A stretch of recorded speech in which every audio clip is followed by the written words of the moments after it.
नमस्कार मित्रों, आज का जो टॉपिक रहेगा आप लोगों के लिए वो संधि रहेगा। तो सबसे पहला काम हम यह देखते हैं कि संधि क्या है। मैं पूर्व में ही आपको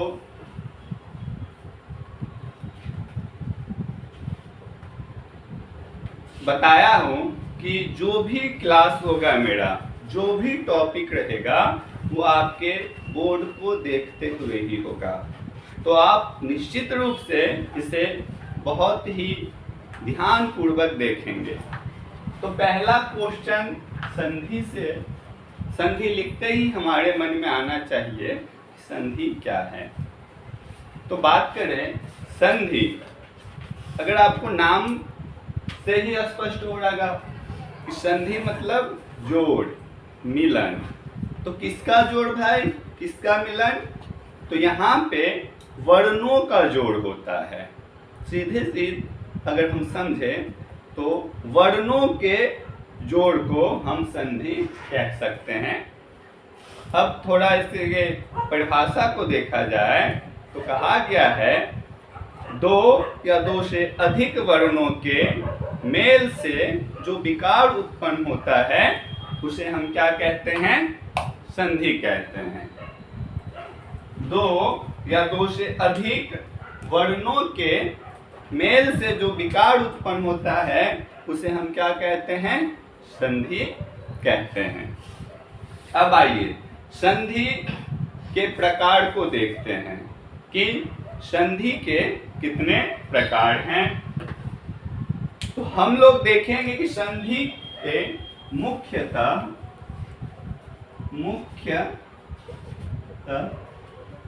तीन प्रकार हैं। जो पहला है वह हम देखेंगे स्वर संधि, जिसे अच संधि के नाम से भी जाना जाता है। स्वर संधि, इसे अच संधि भी कहा जाता है। अब जो आपका दूसरा संधि है वो है व्यंजन संधि। व्यंजन संधि,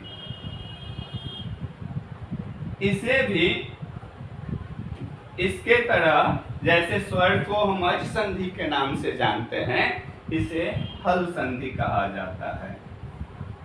हल संधि। अब आइए जो तीसरे प्रकार का संधि है वो आपका विसर्ग संधि कहलाता है। विसर्ग संधि।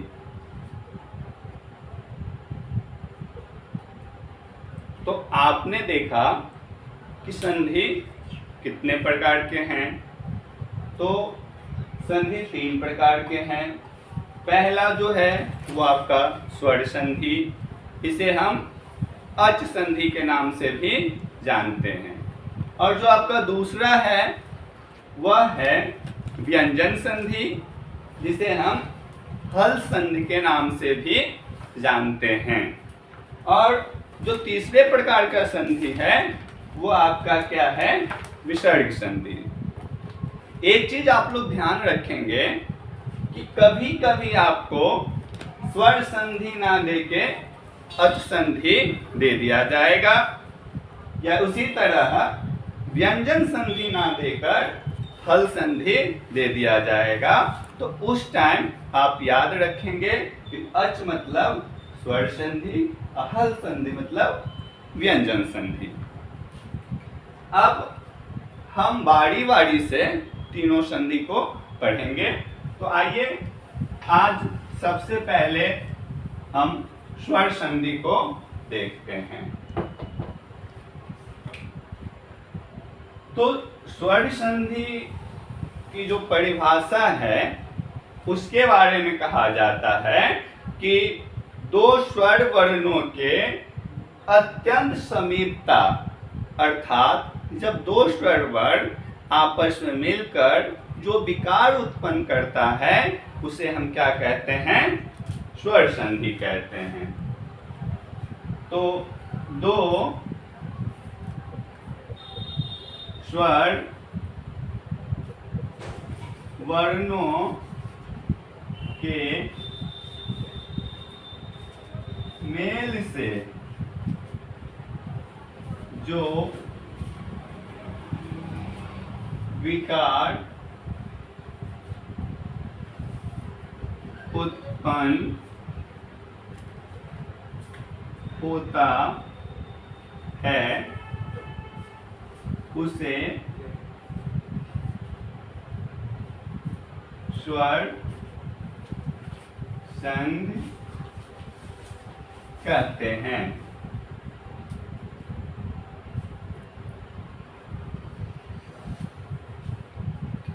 तो आप लोग के सामने स्पष्ट होगा, हम ध्यान देंगे। स्वर संधि की बात कर रहे हैं। आप अपने मन में जैसे ही स्वर संधि आए सीधे स्वर वर्ण को याद करेंगे। अर्थात इस संधि की जो विशेषता है ये आप जान लें कि इसमें जो वर्णों का मेल होगा वो वर्ण क्या होंगे? आपके हमेशा स्वर वर्ण ही होंगे। जब भी मिलेगा स्वर संधि में वर्ण, जब भी वर्ण समीप आएंगे तो उसमें दो स्वर वर्ण ही आपस में मिलेंगे और उसके फलस्वरूप जो विकार उत्पन्न होगा उसे हम क्या कहेंगे? स्वर संधि कहेंगे। इसे हम उदाहरण के माध्यम से स्पष्ट करें तो देखिए, जो आपका उदाहरण है वो इस प्रकार से है। यहाँ हम लिखते हैं सबसे आसान, विद्या जोड़ आलय, विद्या जोड़ आलय। ये मिलके क्या हो जाएगा? विद्यालय।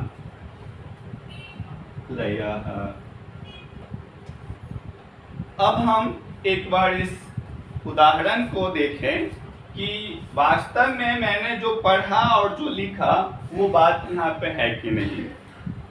तो अगर आप वर्ण विच्छेद में पढ़े होंगे तो यहाँ देखिए, जो आपका पूर्व पद है विद्या, इसका अंतिम वर्ण क्या है? आ। और जो आपका उत्तर पद है आलय, इसका प्रथम वर्ण भी क्या है? आ। तो आप देखेंगे यहाँ पे जिस वर्ण का मेल हो रहा है वो है आ जोड़ आ। देखिए, मैंने पहले ही बात किया कि स्वर संधि में हमेशा स्वर वर्णों का ही मेल होगा। तो आ और आ ये दोनों ही आपके क्या है? स्वर वर्ण। अब इसके मिलने से जो विकार उत्पन्न होगा वो आपका हो जाता है आ। तो इस तरह से विद्या का आ और आलय का आ मिलके हो गया आ, और जब हम इसका क्या किए? मिलाएं, संधि किए, तो आपका जो पद बन गया वो हो गया विद्यालय। एक एग्जाम्पल और देख लें, बात थोड़ी और भी स्पष्ट हो जाए। इसी तरह हम देखेंगे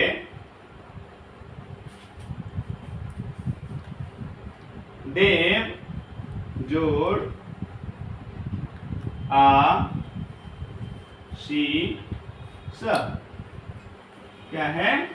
देव जोड़ आ सी स।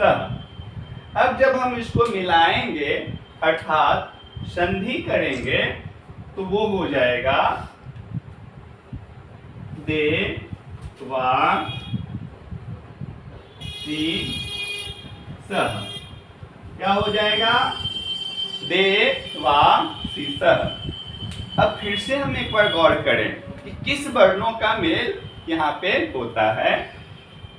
तो ये पूर्व पद का जो अंतिम वर्ण इसमें है वो है अ। और उत्तर पद का जो प्रथम वर्ण है वो क्या है आपका आ। और अगर आप वर्ण विच्छेद पढ़े होंगे तो निश्चित ही आपको पता होगा कि देव में और है और आशीष का क्या है आ है।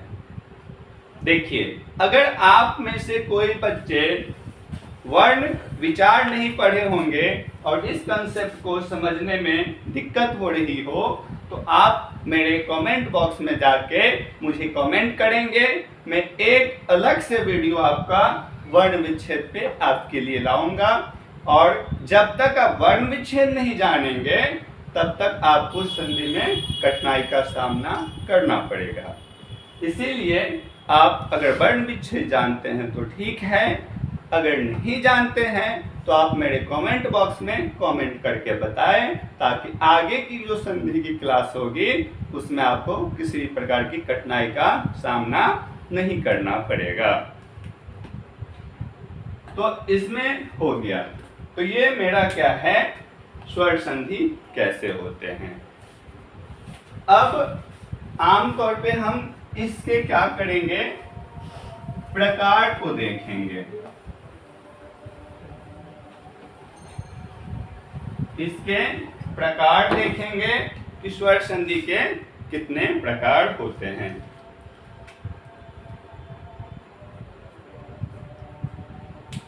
तो जो मुख्य रूप से इसके प्रकार या भेद कहें वो देखेंगे तो इसके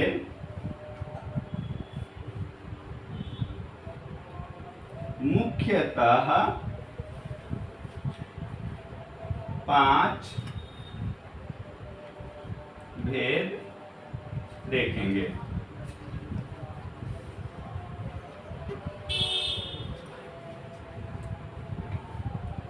हालांकि इसके बाद हम पूर्व रूप, परव रूप आदि भी देखेंगे, लेकिन अगर मुख्य भेद की बात करें तो वो हम क्या देखते हैं कि इसके कितने होते हैं, 5 मुख्य भेद होते हैं। आइए देखें वो 5 भेद कौन कौन से हैं। तो जो पहला है वो आपका कौन सा होता है, दीर्घ संध। उसी तरह जो दूसरा भेद होगा वो होगा गुण संधि। जो आपका तीसरा भेद है वो होगा आपका वृद्धि संधि। तो जो चौथा संधि होता है स्वर संधि में वो आपका होता है यण संधि। कौन सा होता है, यण संधि। और 5वां भेद जो है वो आपका है अयादि संधि। अयाद संधि। तो हम लोग ने देखा कि जो स्वर संधि है, अच संधि है, इसके मुख्यतः 5 भेद होते हैं, दीर्घ संधि, गुण संधि, वृद्धि संधि, यणि संधि और अयादि संधि। इस बात को आप लोग बहुत ही अच्छे से याद करके रखेंगे। तब अब इससे आगे हम देखेंगे जो इसका पहला भेद है वो दीर्घ। तो दीर्घ को देखेंगे कि क्या होता है। आइए हम देखें दीर्घ संधि।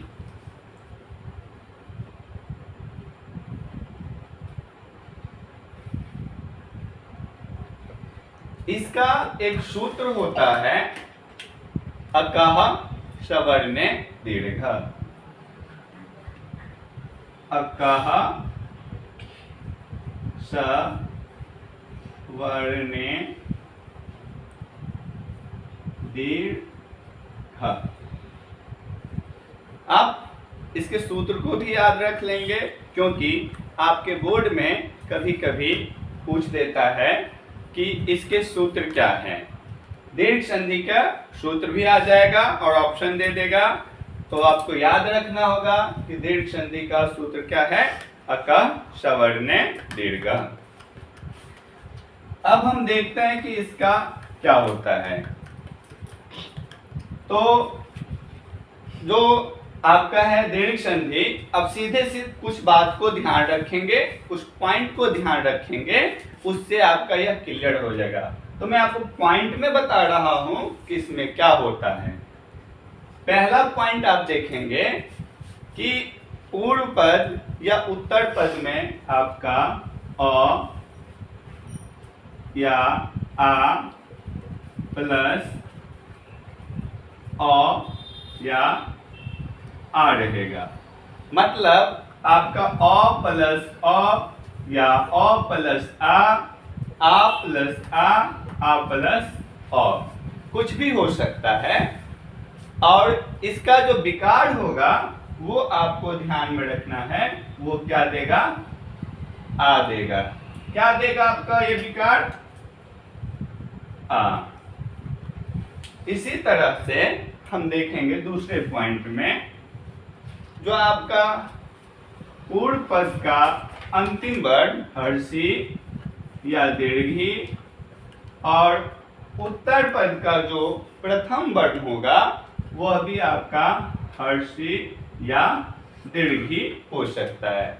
अर्थात हर्षी के साथ हर्षी का जोड़ होगा, या हर्षी के साथ दीर्घी मिल जाएगी, दीर्घी के साथ हर्षी या दीर्घी के साथ दीर्घी का क्या होगा, संधि होगा। और आपका जो वर्ण विकार यहाँ पे आएगा वो क्या हो जाएगा, दीर्घी। ठीक, इसी प्रकार आप पॉइंट नंबर 3 को इसमें जो याद रखेंगे वो आपका रहेगा हर्षु या दुर्घु। संधि जो होगा वो रहेगा हर्षु या दुर्घु।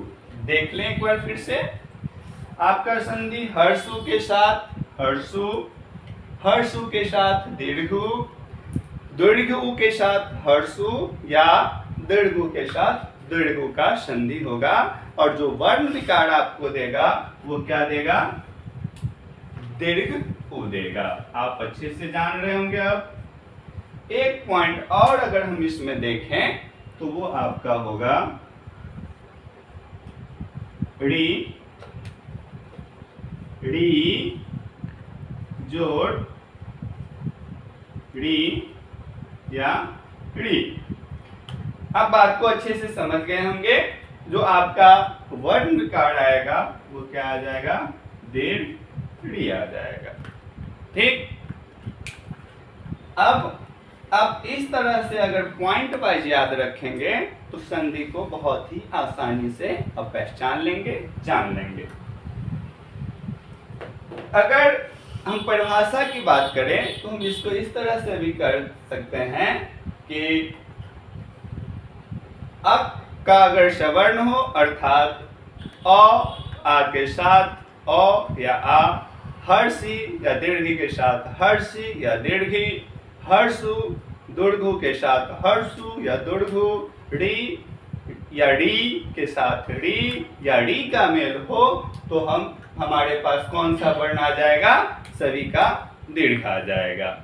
अब एग्जाम्पल के साथ हम इसको देखेंगे। तो आइए सबसे पहले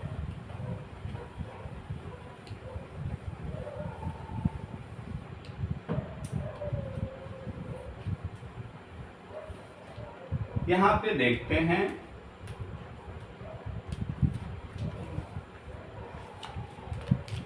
आपका दैत्य जोड़ अड़ी, दैत्य जोड़ अड़ी, जो संधि हो के बनेगा वो हो जाएगा दैत्याड़ी।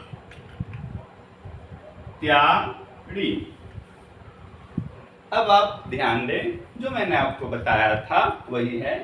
पूर्व पद का अंतिम वर्ण इसमें क्या है, अ, और उत्तर पद का क्या है, अ।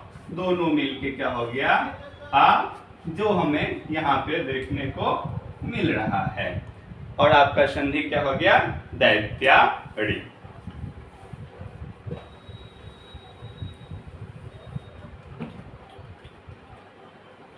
एक और देखते हैं, विद्या जोड़ आ लयः। आप देखिए जो आपका बन रहा है वो है विद्या लयः। ठीक, अब इसी तरह हम दूसरा जो है हर्षी या दीर्घी वाला एग्जाम्पल देखते हैं। सीधे सीधा हम एग्जाम्पल पे आते हैं और वहां से बात को समझते हैं। तो देखिए पहला, कपि जोड़ ई सह। क्या है भाई? कपि जोड़ ई सह। इसमें आपको दिख रहा होगा कौन सा है? हर्षी, और इधर जो हम देखेंगे दीर्घी। आपका क्या हो जाएगा? कपि सह। क्या हो जाएगा? कपि सह। इसी तरह अगर हम देखें दूसरा, तो नदी जोड़ ई सह। नदी जोड़ ई सह, जो आपका बन जाएगा नदी सह। अब मैं हर्षी दीर्घी वाला देख लिया। अब आप देखिए जो तीसरा है हर्षु और दुर्गु वाला।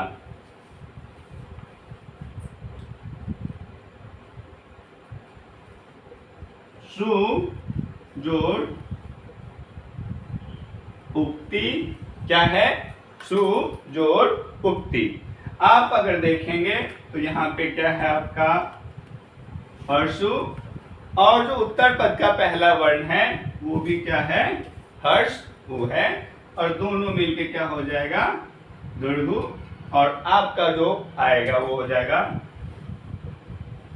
शुति।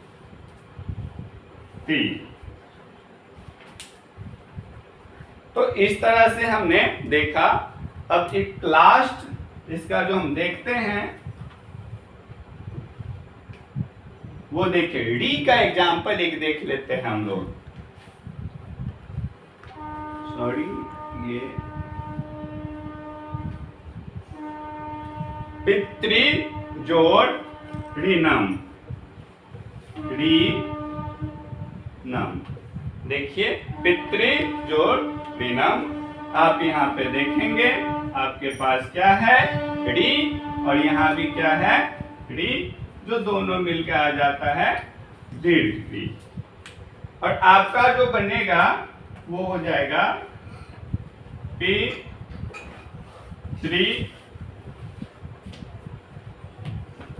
पितृणम। क्या बन जाएगा? पितृणम। तो आप लोग को देखते हुए वीडियो काफी बड़ा ना हो, मैं इस वीडियो को यहीं पे अंत करता हूं। मैंने दीर्घ संधि का जो 4 पॉइंट आपको बताया उसके सभी के एग्जाम्पल लेकर स्पष्ट किया है।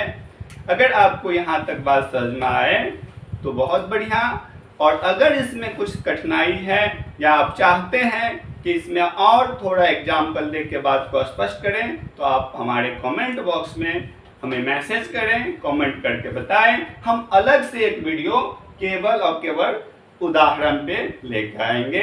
चलिए, धन्यवाद।